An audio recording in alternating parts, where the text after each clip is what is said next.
Председателя, добар ден. Добар ден. Прво прашање се разбира како помина првиот ден на посетата во ЕУ, прво тоа да ни кажете. Помина според очекувањата. Нашите очекувања беа, моите лични очекувања беа, дека после година дена пауза заради пандемијата, кога објективно немаше скоро никакви активности и од страна на Брисел и од наша страна, дека сега треба малку да се повратиме во оној стар колосек во кој имавме практично дневна комуникација и да се вратиме на најбитното прашање што е за нас во однос на посетата, зборувам за Европска унија, интеграциите и првата меѓувладина конференција. Кога, како, што, какви се шансите, особено сега после изборите во Бугарија. И имено на таа тема, бидејќи самиот рековте дека Бугарија била главната тема со соговорниците, со оглед на ситуацијата во Бугарија и со оглед на фактот дека нема да има влада наскоро и сигурно не пред крајот на португалското председателство, дали паѓаат во вода шансите за прва меѓувладина конференција пред 1 јули? Исходот, објективно говорејќи, исходот од бугарските избори е најнеполната можна варијанта во однос на овој спор кој го имаме, поточно тие го имаат со нас.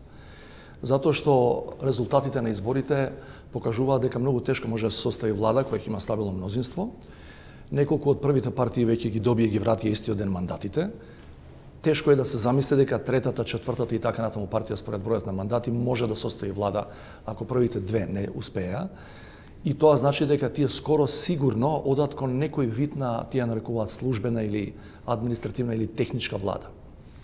Проблемот со техничките влади од наш аспект, повторно, сето друго е нивна работа и тука никој не треба да им се меша, е во тоа што тие немаат целосен политички капацитет и легитимитет да решаваат и обични дневни политички прашања, не технички, а не пак еден ваков билатерален спор кој зема и пошироки димензии и со него и Европа се бави. Можно е да има различни видови на, да ја наречам, преодна влада, меѓутоа ќе биде таква, нема да биде политичка влада. Последните информации се дека во Бугарија размислуваат дури за конкретни датуми за избори во јули, а секако претходно имаат редовни председателски избори, значи влегуваат практично од едни во други во трети избори и тоа е неповолно од овој аспект. Она што ние го бараме, дури во ситуација кога тие би имале службена или техничка влада, е да идентификуваат, според нивна проценка и можност, да идентификуваат соговорник, значи министер, таа влада, премиер, специјален представник, како што имаме ние, например, за да можеме да ги продолжиме разговорите. Ама да ги продолжиме разговорите не значи дека ќе постигнеме решение до крајот на ова председателство на кое што толку се надевав. Постојат многу мали шанси. Јас разговарав, знаете, вчера дека имав средба и со известителот од Европскиот парламент за нашата земја, господинот Кучук. Тој е имено од Бугарија, ја знае и подобро политичката состојба таму. Тој не исклучува можност, иако тоа е надвор неговото портфолио како известувач од парламентот за нас, не исклучува можност и во ситуација која имате техничка влада, да може да постои политичка волја на сите тие актери кои ќе даваат поддршка на таа техничка влада, да се продолжат разговори. Само од тоа зависи. Не велам дека и ако продолжиме и со политичка влада, ќе најдеме решение, знаејќи ги ставовите на Бугарија до сега, меѓутоа од нив зависи. Ако продолжиме, нема никаква гаранција дека ќе успееме, меѓутоа можно е и воопшто да не продолжиме со оглед на ова политичка ситуација таму по изборите. Една на страна можноста да не продолжиме воопшто во оптимистичка сценарија. Дали на вашите соговорници во Брисел вчера им порачавте на некаков начин да вршат притисок, влијание некакво врз Бугарија, да попуштите дека како што самиот рековте, ова е проблем што Бугарија го има со нас? Знаете, ја мислам дека не треба многу да се убедуваат нашите европски соговорници и пријатели во таа насока. И при тоа не би сакал да зборувам за притисок. Што овдека знаете? Долги години сте овдека ги знаете европските институции, тука е европската солидарност, сите тие се еднакви, независно голема или мала држава и тие не работат по принципот на притисоци, ние најмалку и тука сакам да разбијам една илузија, една теза која ја слушаме со месеци од Софија, дека ние овде во Северна Македонија, во Скопје чекаме да дојде некој друг на власт таму, бидејќи со овие не сме можеле да се договориме. Не чекаме други луѓе таму. Чекаме било кој бугарските граѓани ќе го идентификуваат, ќе го дефинираат, ќе го кажат кој е, значи политичка власт која тие ќе си ја изберат, да влезе во разговори со нас. Зборувајќи за европските наши пријатели, вие знаете дека 26 земји членки на Европската унија има спротивен став од бугарската позиција, меѓутоа принципот на целосен консензус оневозможи почнување на разговори. Така што нема потреба другиве 26 држави да ги убедувате, а се разбира немаме намера да порачуваме, направите притисок за да ние се протнеме во евро. Нашата теза секој пат била и во спорот со Грција, кој траеше толку долго, се надам дека кој нема ни приближно толку да трае, беше дека ние сакаме да разговараме за европски принципи и за меѓународни стандарди. Ако е меѓународен стандард, вие или јас, било кој, и во Бугарија, било каде, секој индивидуално да се дефинира што е и како е, и дека никој тоа не сме да го оспори, не гледаме причина да во рамки на во контекст на европските интеграции зборуваме дали ти, некој од надвор, може да напише на хартија, ти не си тоа што ти мислиш дека си. Значи, сакаме да зборуваме само и само за европските принципи. Ништо повеќе, ништо помалку. Председателя, морам да ве прашам дали во случај на најлошо можно сценарио, Северна Македонија има план Б. Со години владите сите велела дека нема план Б, алтернатива на Европската унија. Гледаме дека Северна Македонија упорно се соочува со блокади. Дали имате план Б? Мојот одговор, ова прашање ни го поставува долги години и кога бевме во спор со Грција, точно грците со нас. Јас постојано велев дека нашиот план Б, ние имаме план Б, нашиот план Б е планот А. Мораме да продолжиме да разговараме со Европа, бидејќи тоа не е единствената, меѓутоа тоа е најдобрата алтернатива за нас. И од тој аспект, ова сакам посебно да го апострофирам, вчера на моите европски соговорници им реков дека последнава година, делумно заради пандемијата и пред се заради блокадата која по моје длабоко уверување беше неправедна и зад која заради европската солидарност застанаа сите други европски земји членки, евроскептицизмот кај нас во Северна Македонија се зголеми. И тоа беше трансферирано на едно друго ниво, како поддршка за некои други алтернативни регионални организации, например од Евроазија.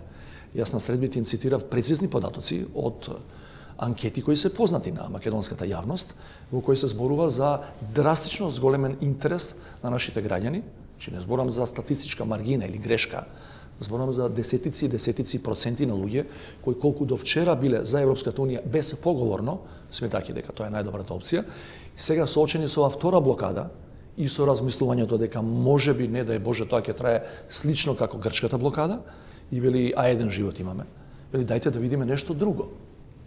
Тоа е опасно затоа што без поддршка од граѓаните, ни јас ке бев тука кај што сум, ниту владата ке беше таму кај што е, а да не заборајме и 2019 председателските избори, и 17 и овие последниве од минатата година, оваа политичка структура ги доби именно на евроатлантската агенда.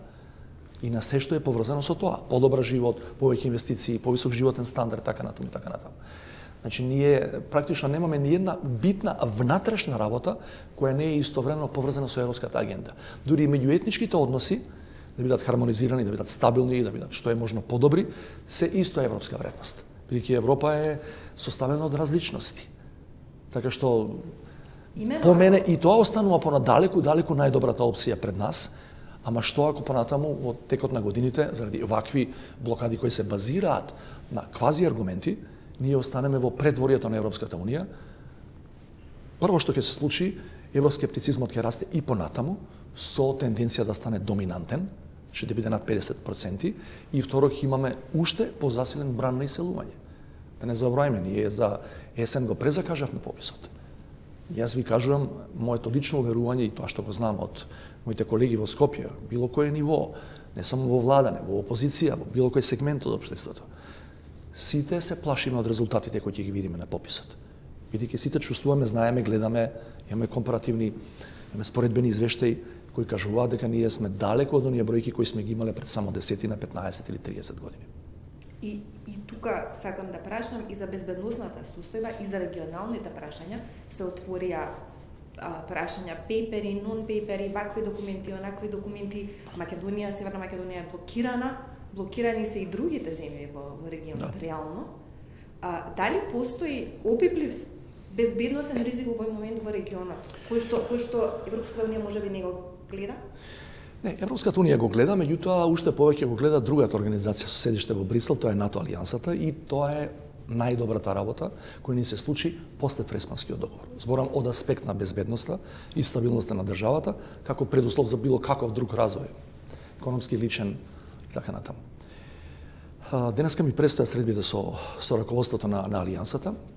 Можам да ви кажам дека во ова прва година од нашето членство имавме исклучително добра соработка во таа сфера. Влеговме како полноправна членка во тој механизам за размена на информации и навреме ги добиваме сите информации кои се однесуваат и на нашиот регион и на нашата земја конкретно и се разбира враќаме тоа што ние го имаме како квалитетна информација за остатокот од тој го нарекуваат евроатлантски простор. Во изминатава година денес завршивме една значајна фазата, прва обемна комплексна фаза на издавање на безбедносни сертификати на над 100 луѓе кои се во политиката, во службите и така натаму, во министерствата разни, значи сите оние кои имаат контакт со класифицирани информации и тука помошта од НАТО кој има огромно искуство во таа сфера беше навистина незаменливо. Се вратам се на регионот. Безбедноста во регионот била секогаш испреплетена, секогаш. Значи не е возможно вие да имате немирно соседство, а вие да сте стабилен, мирен и да не се секирате за тоа. И обратно, ако една од државите генерира нестабилност, другите не се сосема сигурни.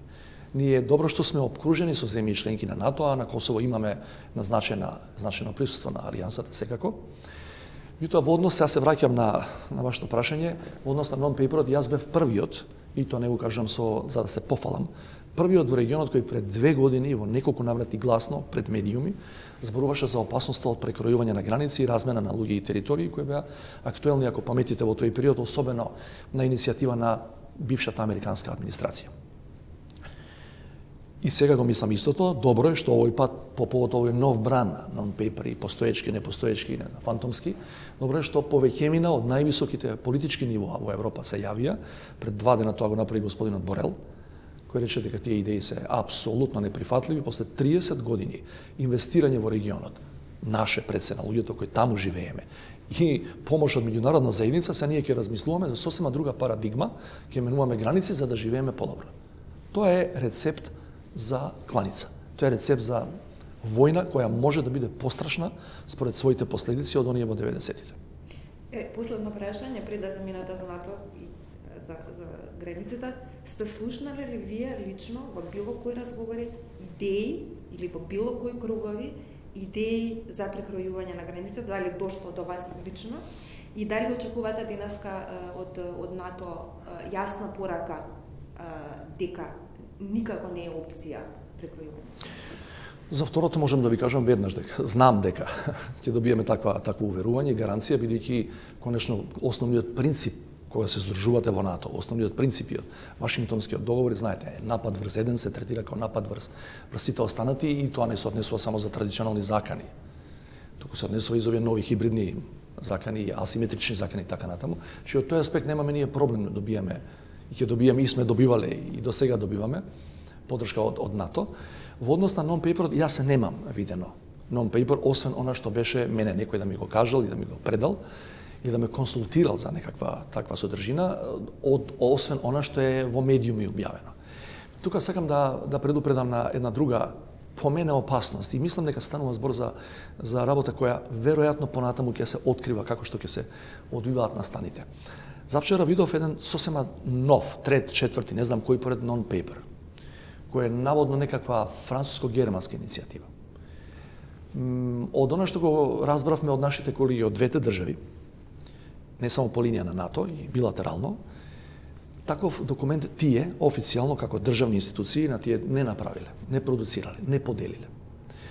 Сега сакам да предупредам на тоа. Мислам дека во наредниот период, а тоа веројатно веќе се случува, некои центри кои се надвор од нашиот регион и кои не му посакуваат добро на регионот, ќе продуцираат се такви некакви non-paperi, нови, со цел да направат, практично тоа е една од така наречените хибридни закани, да ја намалат вредноста на институциите, довербата на граѓаните во домашните институции и да речат ова е хаос, нашиве што прават, никој ништо не води сметка, а циркулираат, ќе се менуваат граници, нови војни ќе почнуваат.